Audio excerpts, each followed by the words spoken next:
Thank you, Judy. I just started the recording, so welcome again to the fourth Wednesday with Judy. And I'm delighted to be part of the team today to share a story about program viability. I want to acknowledge that a couple of the team members who are key players on this project are part of the audience, so I invite them to weigh in if they have something that they would like to add or to keep me honest. So Judy, would you confirm that I'm sharing our screen? Yes, you are. Perfect. Thank you so much. All right. So as you know, if you have attended any of these, and I have been to, I go to every one I can. I've been to several of these, but these are stories about HPT in action and how the standards are used in real life. And I think it's wonderful that we can come together and share this information because it allows all of us to become better practitioners as we examine the work that other people do. Now, these are ISPI standards. I'm assuming that you all have some familiarity with these. They're here for you to read, and I'm happy to talk to anyone before or after this about the standards, as is Judy or many other folks on the call. But the standards, really, 4 of them are focused on how we think about the work that we do. And 4 of them are focused on the things that we do, actions that we take as we work our way through our projects.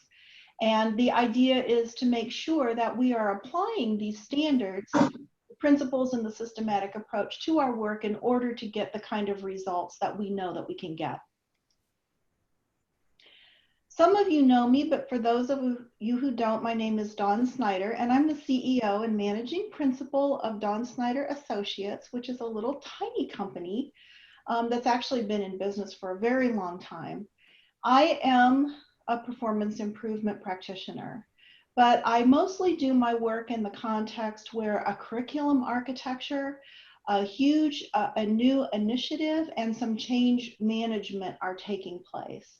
So when I'm applying my performance improvement, it's usually in that kind of context, often working with learning departments or universities or someone who has some sort of stake in high stakes performance through the lens of learning. Today's story is about program viability, and it is in the higher education environment. And I know many of you work in business and industry or other environments. So I wanted to give you a little bit of context just to make sure you understood some of the challenges that this team was facing. So in higher education today, about 34% of universities only are meeting new student enrollment targets. So enrollment at universities are declining, and you can imagine the impact that that has. 4 in 10 students have to take out student loans in order to participate in higher education programs. And the average amount of student debt is about $38,000 per student.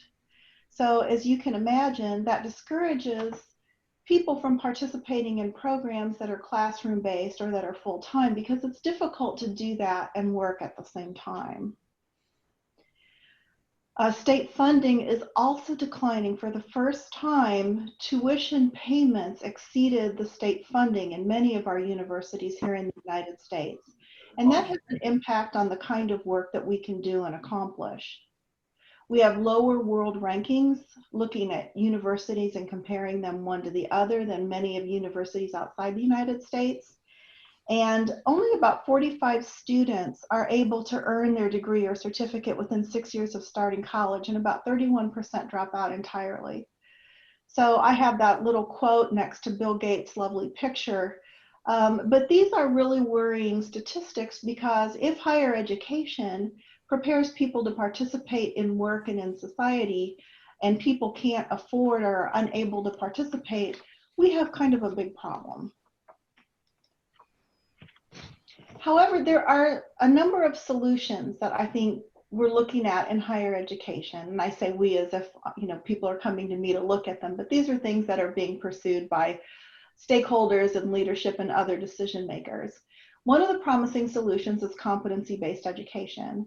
And for those of you who know competency-based education, the premise behind it is that It is different from traditional education where time is set. You sit through the required number of classes and your degree is based on the number of hours that you complete. In competency-based education, time is variable. So you have to be able to demonstrate proficiency in the things that the degree requires you to demonstrate proficiency in. But if you already know some of that and you can demonstrate proficiency, you can skip right ahead. You're not waiting for other classes. This is a great solution for people like folks in the military who receive extensive amounts of training that can be applied sometimes towards university degrees. They don't have to repeat the learning experiences in order to be credentialed for that piece of what they know. Online learning is something else that's happening. It's becoming ubiquitous. Everyone's been paying attention to what's going on with online learning. But like in competency-based education, this changes the faculty role from being the sage on the stage to being a facilitator of learning. And they have to be able to focus on kind of outcomes-based education and use digital tools. So these are proficiencies that the people who participate in these programs need to have. But again, there may be viable solutions to getting people in the classroom for a certain number of hours. We need to recruit international students. That's an area of focus for many universities because those students come and pay full price. But something I'd like to camp on for just a second here, or underscore for you, is that one of the key solutions is making sure that our higher education programs align with industry needs. And one of the reasons for that is that, when higher education first came to be, it was about creating a literate society who was prepared to vote, to read and process information in such a way that they could make good decisions. Now, higher education is very much focused on pre-professional preparation. And in order to prepare people to do work, we have to align with the needs that are in industry. So that's a lot of what this particular story is about. So the work was done for this project with Portland Community College, and the project was called Program Viability because the idea was to make sure this program was completely aligned with industry standards to the benefit of the students and to the benefit of the employers on the other end of the program. And community colleges, as you may know, typically serve the communities in which they're located. They're not like a Research One university who's trying to meet international needs. They tend to focus on the needs of kind of a defined community. PCC is an awesome institution. It's a public 2-year community college serving about 1.9 million residents in its area, and has over 83,000 students who are enrolled annually. And there's a picture of one of the campus buildings. And I hope to go there someday and visit all my friends and colleagues at PCC. The request for this project was to help PCC in their work to create a viable curriculum that preserves the most effective aspects of the existing curricular materials. And so the area that we were supporting was analysis and design. And then the other goal of the project was to use a repeatable process and upskill the team. So we were doing an experiment in creating a process that could be reused throughout the Portland Community College system. And we started with the civil engineering technician curriculum. So who was on the team? So Portland Community College was our client and sponsor. The Ohio State University Center on Education and Training for Employment was a key player. The Dacom International Training Center featured largely there. And then my company, Don Snyder Associates. So we came together in partnership, everyone bringing a different mix of skills and perspectives to get the work done. And I would like to mention at this point that Susan Watson's here from Portland Community College, and Kate Bradley Fergus is here from The Ohio State University. So welcome to both of them, and they will keep me honest and let you know if I've overstepped my boundaries in describing our project. The other player on this project is pictured here. and that's COVID. So when we first began the project, the initial analyses were done in person, on site. And when COVID hit, not only were we the consultants unable to meet with the client team, but even the client team had to work remotely, one from each other. So every member of the team worked from their living room, bedroom, wherever in their house their office is set up because of COVID. And that also meant that things that we had used in the past, processes and procedures that we'd established and were very comfortable using in person, were not going to work in this particular environment. So we had to very quickly pivot in order to continue the project. So I promised you that I would organize this conversation around the ISPI standards. And so here is our first standard where we focus on results. And in this case, our goal was to do the analysis and design that would lead us towards this viable curriculum.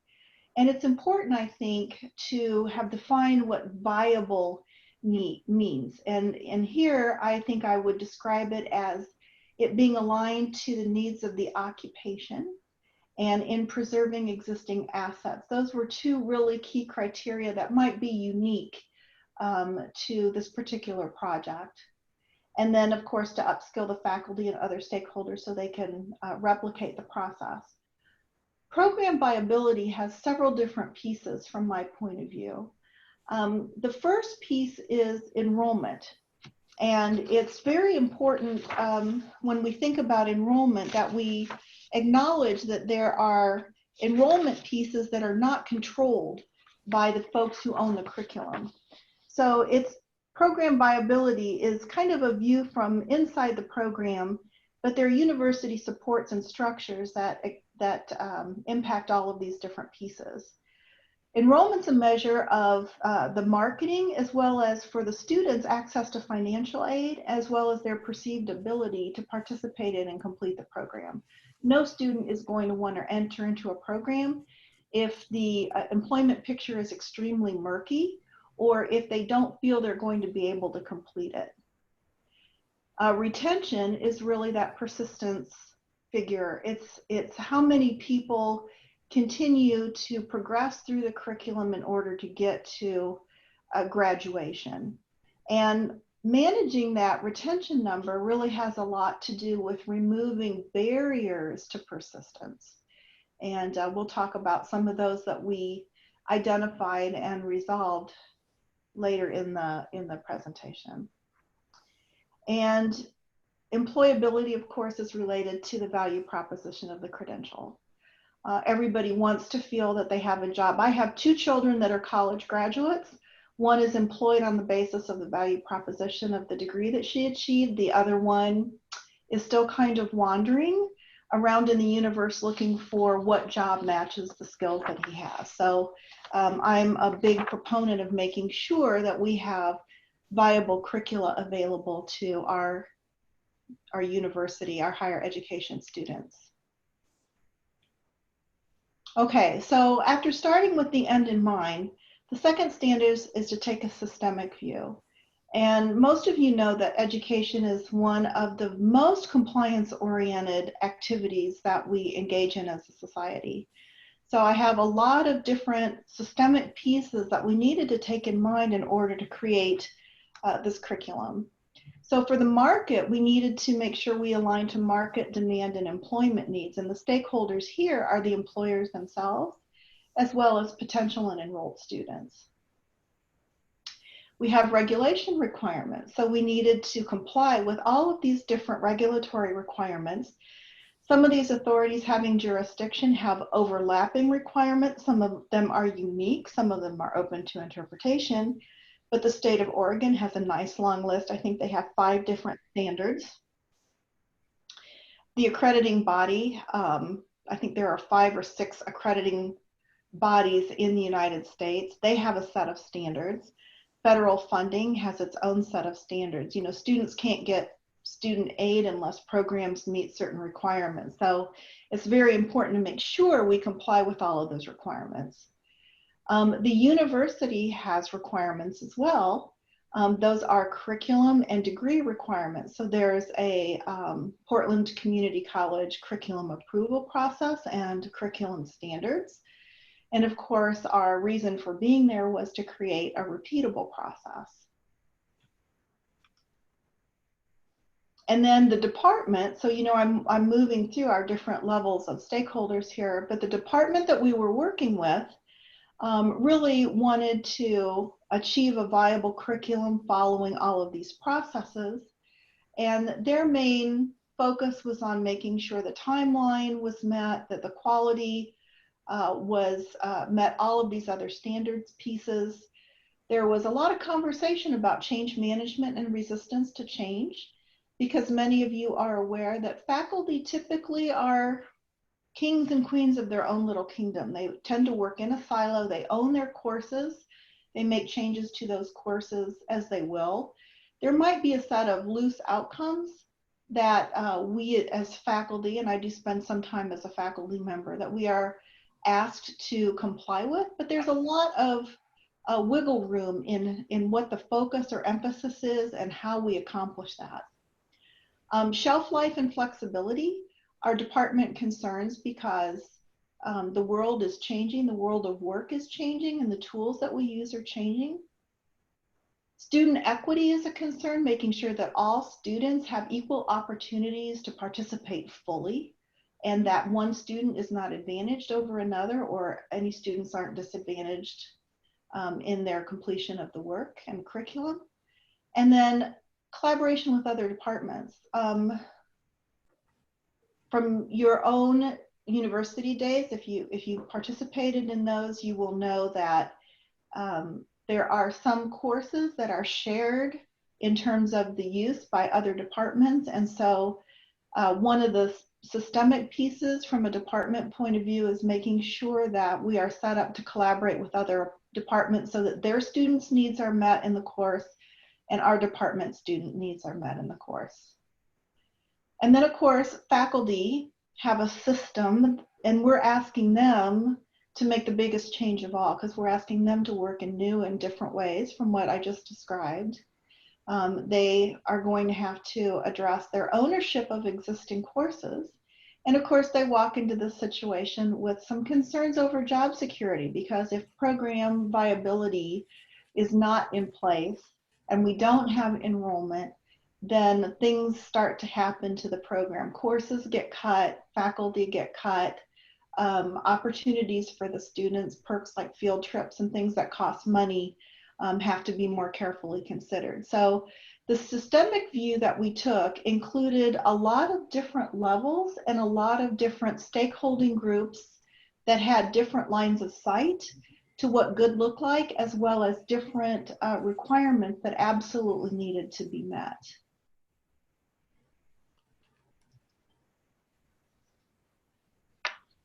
All right, our third standard was adding value. And the adding value standard is about, I always ask myself, I explain it this way, I ask myself, if I weren't here, would somebody else choose to do some of these additional activities or have this line of sight in these activities that add value? Am I bringing not only the technical value of performance improvement, but what are some other things that me or my team is bringing?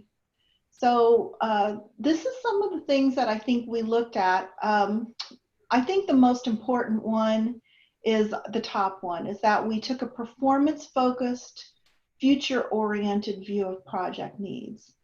By doing this, aligning to what people do and using data to make decisions, we were able to get agreement from the group about some of the best elements to focus on. And it created a framework that this group can use to create outcomes-based, repeatable instruction that can be presented in a variety of formats. So maybe today's instruction is classroom-based, but tomorrow we learn that the students need more flexibility in coming to campus. So if we are outcomes-based and we have given a lot of consideration to how those elements fit in the curriculum, we can make those adjustments to the courses from classroom to online without some of the scrambling that we've seen in higher education this year. We aligned to all the requirements, and we found the points. The third bullet down really describes how we found the points where there was agreement. So every faculty member comes to the table with different perspectives, a different view on the content, different things that they're passionate about, often very unique ideas about the right way to do things because they're experts in their content area. It's a very hard-won expertise area. The one thing that we found that our faculty and staff all had in common was they were completely passionate about meeting the needs of the students.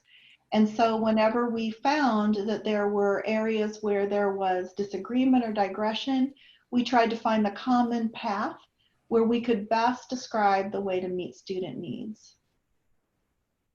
So we also tried to be flexible in the way that we worked because we were kind of experimenting, doing some of this stuff at a distance.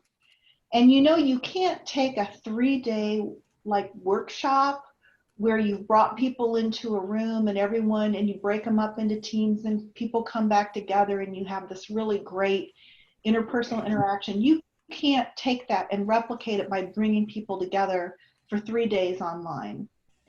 So what we had to do was say, okay, here's an assignment, and figure out, should 2 people work on that? Should 3 people work on it? Should 1 person do it? So we negotiated activities with the group of people who were doing the work. And sometimes they negotiated to do it in a different way that made more sense to them. But we were absolutely focused on the outcomes that we needed to have from the activity. And Carlos is asking if students were involved in the process. And no, they were not involved at this point because our goal was to align this work to the industry standards.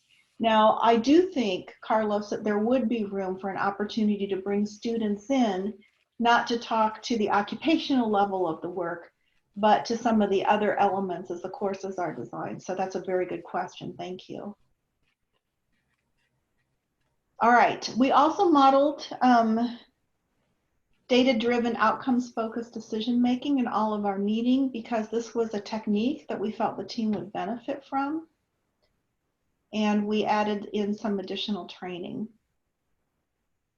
I'm going to go through these partnership slides pretty quickly because I presented these team members. So we had our sponsor, which were leadership at the university, was giving us the time and funds and umbrella to do this work. We had the client team, which included Susan, who's on this call. She was the curriculum coordinator, also the project manager for the project, which was a really great way to organize it both for continuity as well as making the team comfortable with the person who was really coordinating and acknowledging their work. So we had 6 other folks working, faculty and a lab supervisor. And then we had the consulting team all working under contract with OSU. So we had the director of the DACM International Training Center, who was our project lead, and Kate Fergus, who's on the call, who's the associate director, who's also an expert in this occupational process and instructional design. There were a couple of psychometricians who helped out with the project, and I was on that team as well. So here were some of the concerns, and I think I touched on these before. Oh, John Moser is here as well. John Moser is the director of the DACM International Training Center, so welcome, John. All right, so for this standard for partnering, I just wanted to kind of tell you a little bit. It's very common that everyone has different kind of perspectives. So our sponsor was interested in alignment, preserving the investment, conforming to requirements. Susan, the curriculum coordinator, was very interested in making sure there was a repeatable process that conformed to requirements, and then also made sense that it was a feasible type of process. The program chair was concerned about making sure all the faculty got a chance to participate and felt comfortable. It was like herding cats, as you can imagine. Some of the faculty were concerned about their jobs. And then our team, we were used to offering standard programs. And so departing from that was a little bit uncomfortable, as well as, you know, our friend COVID, hey, you're gonna all have to work virtually and make whatever changes you need to make in order to meet the timeline. So that was our standard 4. I'm going to stop here. Are there any specific questions? I see Lou Parks. Welcome, Lou. How and who define the student needs? Well, the student needs are based on the standards they have to meet to get the university credential, if that's what you mean by student needs. Yeah, I was thinking of when I worked at DePaul University for a short period, was on their strategic planning, one of their strategic planning teams. We got in defining who their client was, and they felt very uncomfortable when using that term. But you also realize that it could be the student, the payer, which are the parents, the employer who's going to be hiring the student, and the faculty. So it just seemed to, that's why I asked the question. It seems to be, it can get very problematic when you're trying to define what the student needs. So our focus, thank you for asking that question, because, you know, it is a complex system, but our focus was on really determining kind of the outcomes, and the endpoints was where we really spent most of our time. And I know as they dig down into the course level, they're going to have to take some of these other constituents more into account. So we were focused on the occupational, and let me go through the assessments that we did, the analyses that we did, and that may illuminate this a little bit. Okay, thanks, Dawn. Yeah, you're welcome. So we did a number of different analyses, and I'm not going to go into huge detail on each of these, but I wanted you to know that this was where the bulk of our work took place. The first thing we did was an occupational analysis using the DACOM process, which is a panel-based process. And you bring in people who perform the job. And the focus of that process, the outcome, are the tasks that the workers do for that occupation. We also identify knowledge and skills, the equipment, tools, supplies, and materials that people use, and the trends. And I think Kate went to Oregon and did this work. And that was done in person, which was really nice. The faculty got to observe it. So they got to see people who are in the occupation actually describing the work that they do. Because that was a small panel of people, we needed to then verify what we thought we found with a much larger representative group. So we sent out a verification study, which was a survey to a broader audience. And that audience helped us understand which tasks were the most important, which ones were done the most frequently, which ones were the most critical to job performance. It helped us identify the math skills that are used on the job, because that was an area that we were trying to understand. How much math does somebody really need for this occupation? It helped us identify the tasks that were expected at hire versus ones that might be needed later in somebody's tenure in the job. So that was a second analysis that we did. Based on that, specifically drawing from the knowledge and the skills, we took the knowledge and skills and broke those down into the main content areas to understand that in order to perform these tasks, which are really the work, what are the sub-skills? What are the knowledge and skills that I need in order to perform those tasks, and making sure that we had all of those prerequisites included in the curriculum. Another analysis that we did, and I have to laugh because I had a client the other day ask me, don't you just do one analysis and it's all done? And actually, no, often we have to pair our analyses because the focus areas for each analysis are different. But the gap analysis is what really helped us preserve parts of the existing curriculum, because we took the existing course components and crosswalked them, compared them to the tasks and the skills that people needed in the curriculum, so we could see which ones there was a high match, which ones there was a low match, which ones were not included, that kind of thing.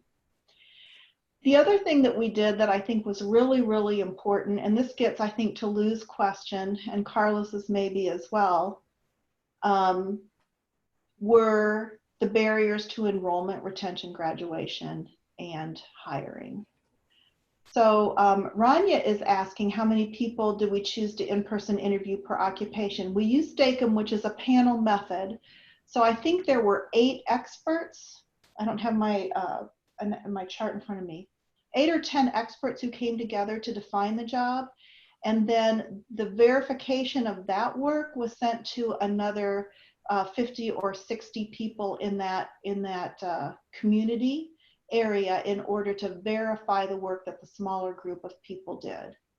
And that's kind of a very expedient way to gather information, to get it from a small group and then verify it with a larger group.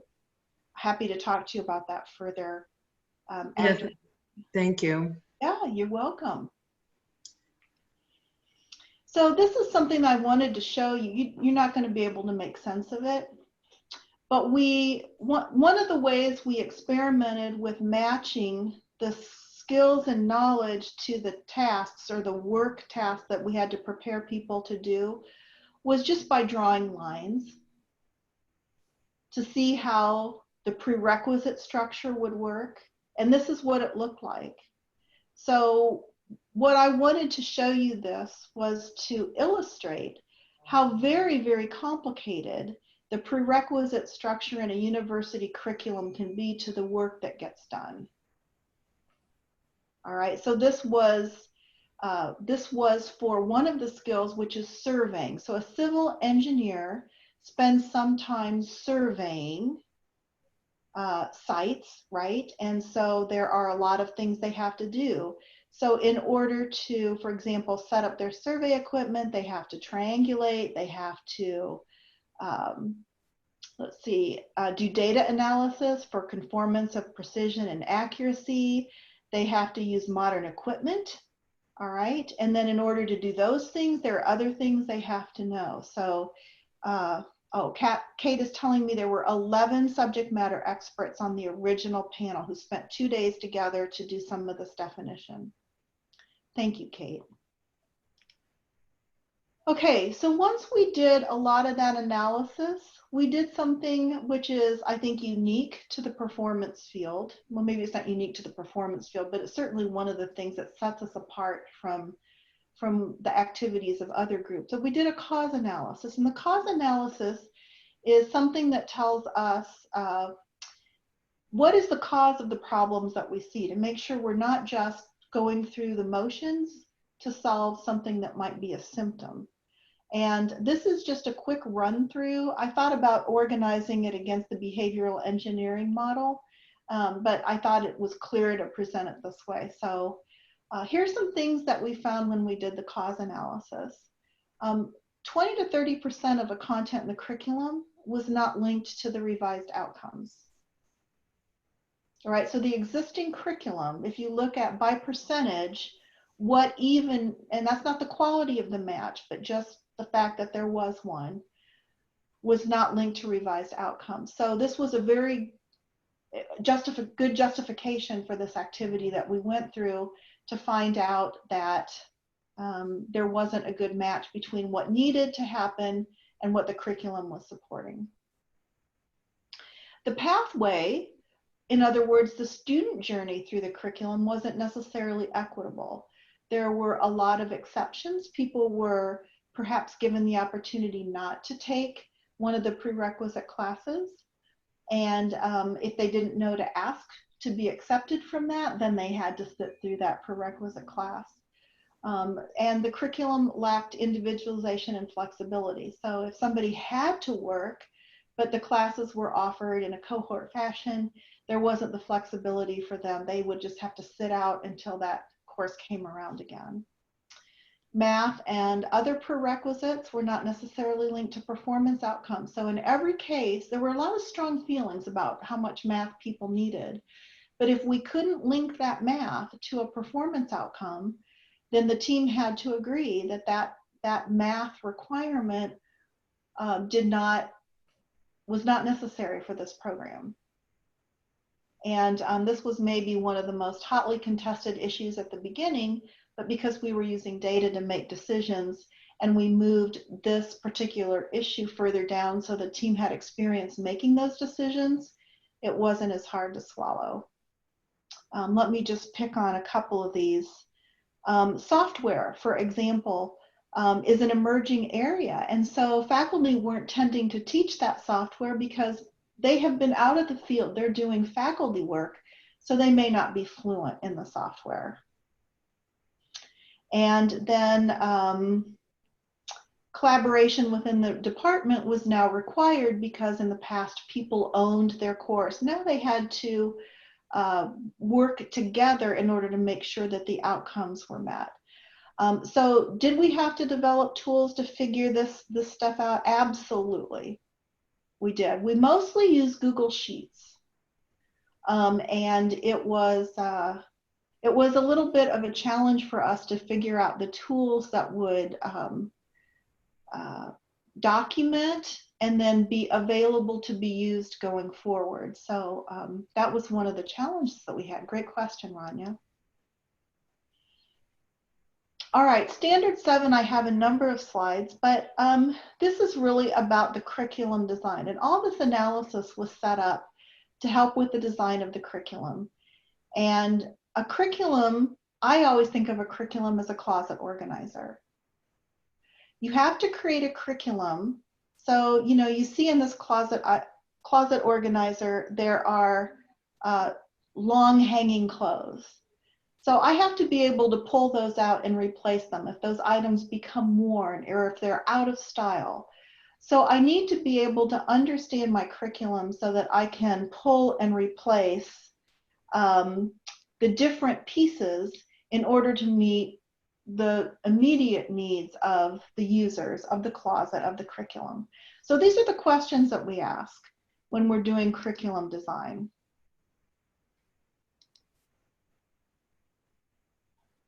So in applying the answers to those questions, this is what we did. We removed the number of tasks. So remember, the tasks are the things that people do on the job. So we reduced the number of those by setting priorities based on what we learned in our verification study. And we grouped them because some have similar prerequisites in the structure to achieve them. We also took a look at which ones might be more desirable and more aligned with what universities do versus things that are best handled outside of a university. So we grouped the knowledge and skills, the prerequisites, and the tasks into possible courses, looked at all the relationships, and organized it into a kind of what we called a rough cut. You know, we were pretty off-road at this point. We also then noted the development work required to meet the new rough cut. Was the stuff all new? Was some of it existing? And this is something that all the faculty came together and looked at and discussed in order to kind of position this work. But the magic here is that design is a very different kind of exercise when you've got the analysis and the data to help you make decisions, right? I'll bet you guys have the same experience. Also, part of the curriculum is the learning path. So we had to make sure that we had all the pieces that were prerequisite to other pieces in there. When I have been a faculty member and tried to teach something, and the biggest failures I've had in courses are when the students were to have had certain skills coming into the class, but those skills were never presented to them in the curriculum. So this is something that we really focused on.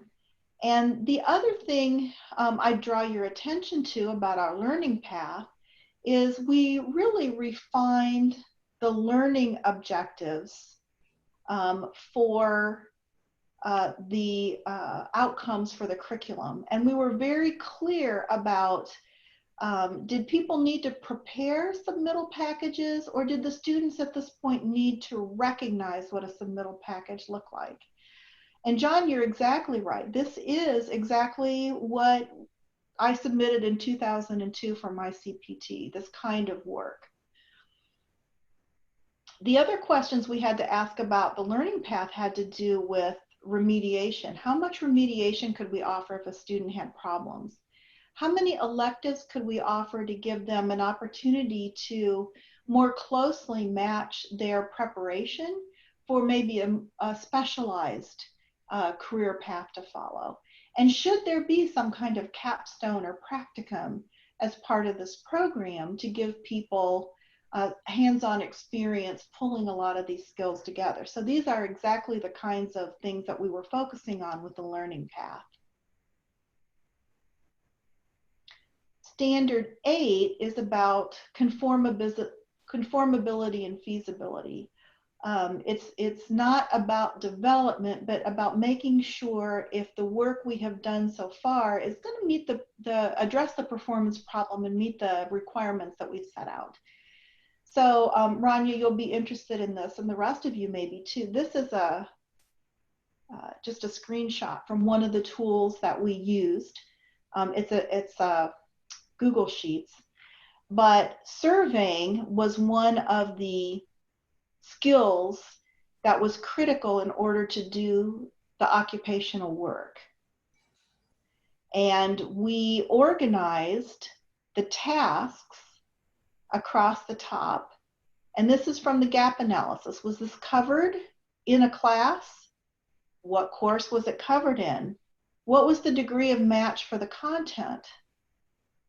And then some comments. What was the degree of match for the activities? In other words, did the level of practice in that class match the outcome? By creating this documentation, we not only answered the question at the time that we needed to say there's this much overlap, but this is a tool that the team is using now to design courses. You can sort by the course, you can sort by the prerequisite skill, and you can sort by the overall task that is the main outcome, the work that's done in the occupation that also matches the outcome for the curriculum. So this, for Standard 8, is making sure it's feasible to do this level of analysis. An undergraduate curriculum, this one is, I think, is about 98 credit hours. 98 credit hours is about 300 or 400 hours of instructional experience that's driven by the university. You multiply that times 3 to get the amount of hours the student is actually spending on the material. So this is a lot of contact time for a curriculum with learners, right? So very quickly, the 9th standard is implementation, and we will be turning this over to Susan and her crew. Susan had to leave to go on to another meeting, but we wanted to make sure that we were focused on turning things over to them, the analysis and design piece, so that they could implement it. And so these were the strategies that we incorporated to help them sustain the change.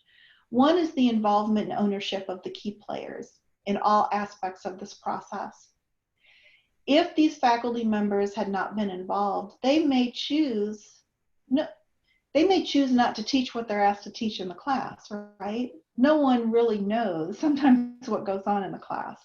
So making sure they knew how to do that and upskilling them so that they could participate in a similar project going further. Many are faculty in for another degree as well. And so that is the second degree that this group tackled. We created robust records to make sure that it would support the processes we were going through now, as well as the processes downstream. And we used Google Sheets, for example, because they're accessible to everybody. So that's really key. Susan was the project manager. She's on the client team, and she's going to follow this project all the way through. as a consultant, one of the challenges I've had is when I turn the project over, there's a problem because someone's not taking necessarily my place, or someone's not as familiar with the project. By structuring the project team this way, and Susan having such a strong voice as well as stake in the outcomes of the project, having the project manager continue to follow the team after the client piece, our piece, the consultant piece is what I mean, has dropped off, is really going to help with implementation. And then everybody who's participating in the next step was invited to the table for the analysis. One of the things I often see is that when we do analysis and we give the results to somebody else, they haven't internalized them, they don't believe them, they don't use them in the same way as people who participated in that analysis. So those were some of the things that we did as deliberate project techniques in order to support implementation. And then evaluation. Susan told me at the beginning of this call that they are ready to submit to the curriculum committee for an October delivery. So they've designed the courses that go to the curriculum committee. That process is a year-long process. So it's a while before anyone's going to have this kind of data about, is the curriculum viable, to share with you. But I just want to remind you that, for our work in analysis and design, I think we did help them with the pieces that made the curriculum viable. And of course, we upskilled the faculty. The process is continuing on time, despite the fires in Oregon. And then as the curriculum gets rolled out, they will switch to the university's record-keeping system and be checking these elements of program viability as the project continues. So with that, I'll turn it back to Judy. I have a couple of slides, Judy.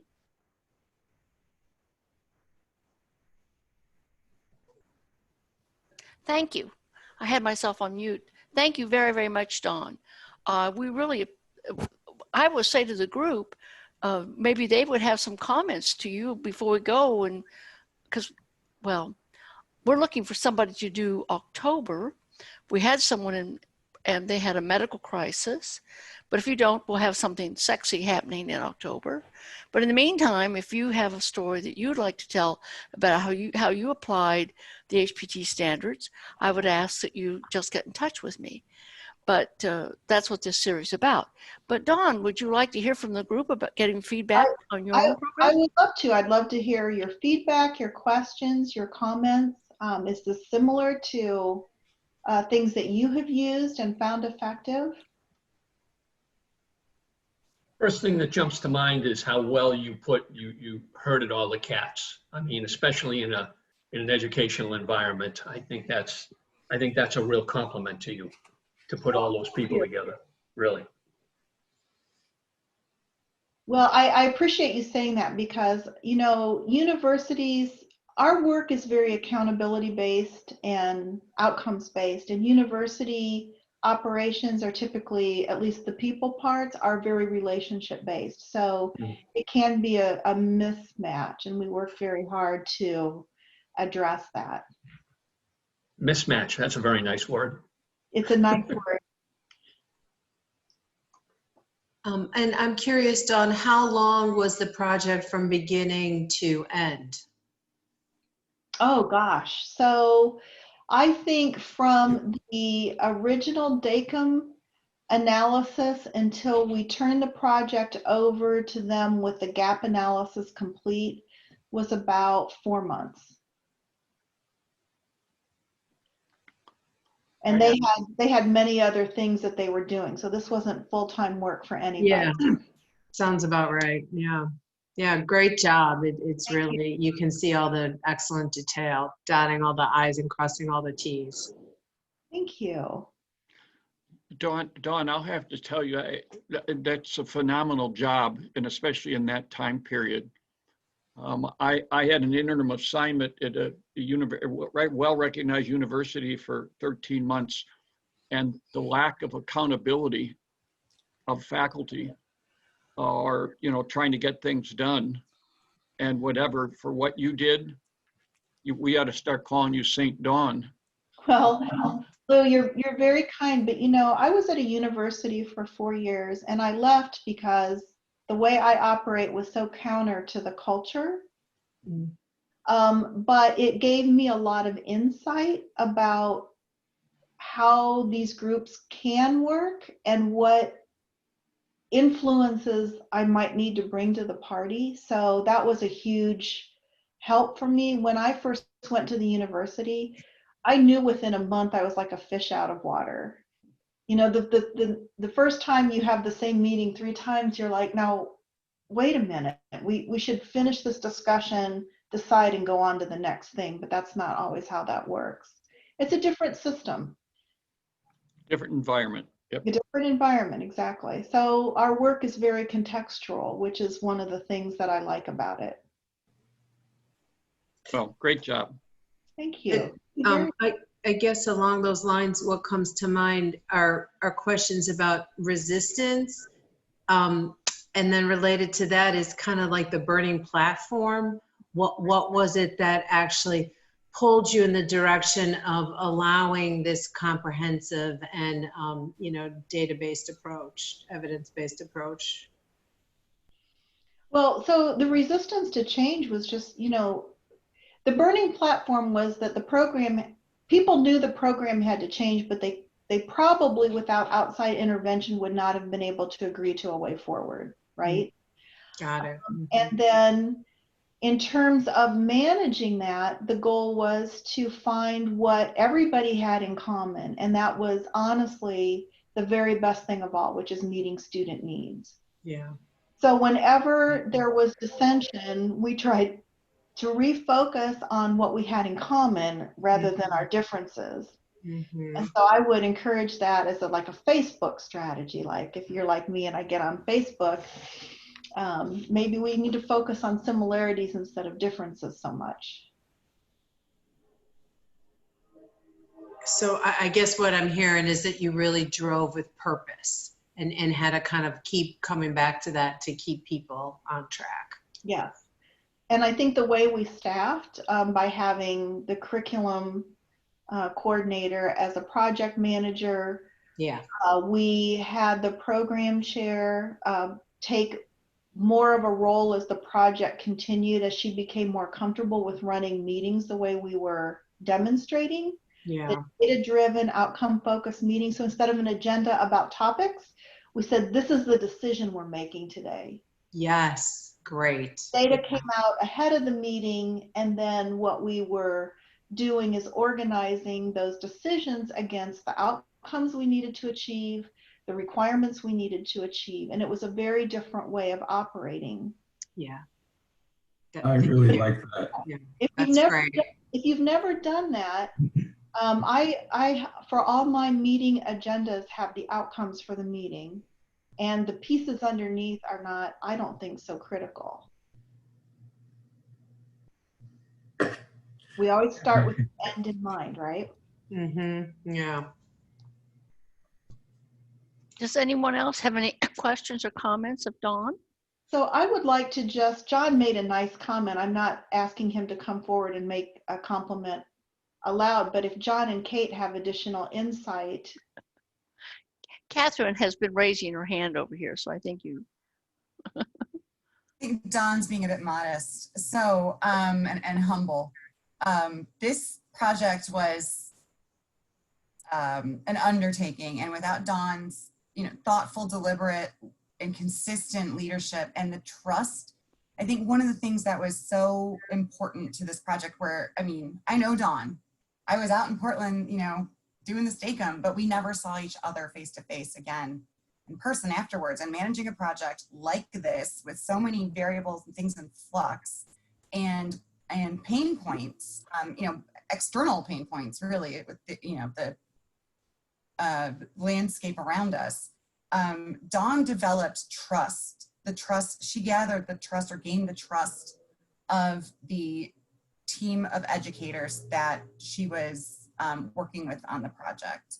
And I think that was done by listening to people, to hearing people and listening to people, their concerns, their their worries and their fears, you know, as folks who have developed our own products, that, you know, you feel a great deal of affection and love for the courses you teach or the, you know, things you've developed. So, you know, working people through this almost like grief of kind of letting go, but seeing the opportunity to make things better, make things new, and building on their skills and their abilities, and identifying the different strengths of the folks in these Zoom boxes during these meetings really allowed Dawn to leverage this team to create something really incredible over in a very short period of time. It was all to Dawn that this project went off as well as it did. So she won't say that, but I will. No, I won't say that. It was a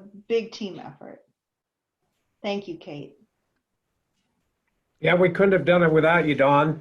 You know, it was a huge undertaking, and you provided the leadership that we needed, you know, to be able to meet those deliverables to PCC. And I think that the nicest thing about this project is that you know, it's sustainable. You know, we train trainers, so to speak. You know, we're very deliberate about making sure that they knew how to replicate these processes and be able to carry them forward with their other curricula that they needed to update. So that in and of itself was worth a lot.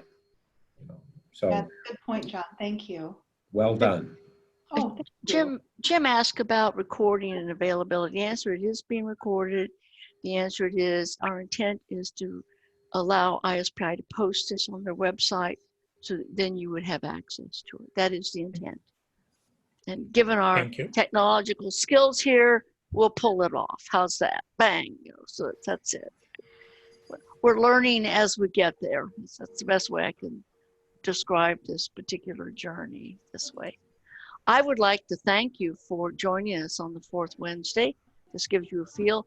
Hale Center does 10 of these a year. They're free. They tend to be at noon on Wednesday Central Time. And this past series, I've been trying to allow colleagues to tell their story, to feature their position, something like that. We will not have a fourth Wednesday in November and December because that happens to be the day before Turkey Day and day before Christmas Eve. People tend to be preoccupied at those times. We could But exchange recipes. Okay, fine. You can exchange recipes. That's a thought. Maybe we can do a last minute save Turkey Day recipe, things like that. By the way, I once did a job for Whirlpool, and people would put their turkey in their oven and never cleaned it, and they would hit oven clean and turn it on and fry their turkeys, totally destroy their dinners. So they manned people on their help desk 24/7 to help people find the lowest butterball place you can buy a prepared turkey. You can't believe the number of people that never read instructions and would put their turkey in Thanksgiving Day, Christmas Day, and put on clean oven and destroy their whole meal. So that's a true story. Anyway, our goal here is to give people a platform to tell their story. So if you really would like to do it, October is open. Then we will resume this in January. What you have content, my newsletter will go out the 1st of October, and you will see the newest dates and contents and things like that. I'd like to tell you that our mini-series on assessment and tools and things like that starts actually this afternoon. But if you are interested, please check out our mini-series on how to develop rubrics, checklists, how to do operational definitions, how to do observational interviews, how to get good data. And we call them the mini-series because they're like 45 minutes, hour. I have one that I think is 90 minutes, but they're all a little short, focused, and they all come with a toolkit and that you can use afterwards. So that's, please check out our mini-series. And the other thing we're proud to announce that sometime in 2021, we're going to do a new series on risk management. We feel that professionals in our field need to be better understanders about risk and be able to relate better to our clients on risk and exposure and the methods of which to deal with that. Depending on who you talk to, there's one solution. If it's insurance, trust me, there's many, many solutions to be able to hand and mitigate, identify risk, mitigate risk, manage risk. And I think as professionals in our field, we need to hone our skills in those areas. So look for our risk management series coming up. So with that, I want to say, if you have no other comments, check us out. You'll be hearing from me. We will have something in October, and then we will start again in January. So Dawn, do you have any final words? Just thank you to everybody for your attention, and I am available if you want to discuss any of this stuff. I love to talk shop, so don't hesitate to reach out. Thank you, Dawn. It was a great Thank you, Dawn. presentation. Thank you. Yeah. Thank you. Thank you. Oh, by the Nice way, job. real quick, if any of you really want to see some hot dang tools related to announce, I'm going to run 30-minute sessions for free and show you sexy rubrics, sexy data analysis. I mean, awesome stuff. So if you ever want to watch for those little announcements, I'd be happy to do it for you. Bye. Do you have to be 21 to see those? Yes. Right. Thanks, Judy. Thank Thanks, you. Judy. Okay. Thank you. Bye-bye. Bye.